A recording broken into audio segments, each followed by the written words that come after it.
دغه یو ټکی یې زده کړی چې بعضې وایاک نعبد وایاک نستعین اورې هغه د دې د معنی تپوس دې وکړه چې د دې معنی څه ده زما دې په خدای قسم چې دې له صحیح مونځ مو کنه واورو د په سلاکین نو هغه دا قرآن کم نو یاره د دې نورې د سوات سپین خر بیا ډزېدلی دی او د پی ډي آی په لیډرشپ پسې بیا غول غوښان خوړلي دي او دله چا بیا ګوته ورکړې ده او بیا یې راپاسولی دی چې د پی ډي آی لیډرشپ له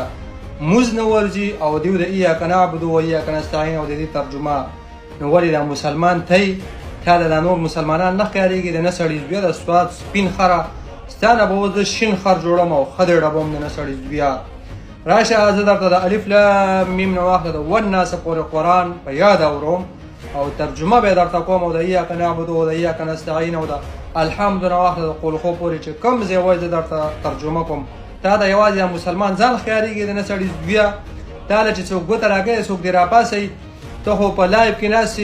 ډبل ټیپ یو کس دوه ګلان او شا به ډبل ټیپ تیز کوي کنزلمارې ستاسې حیثیت دی د سوات شین خره سپین خرې سپین تا د سپین خان وایي نو ته سپین خرې د سوات کله په افغانیانو پسې غول غوشان خورې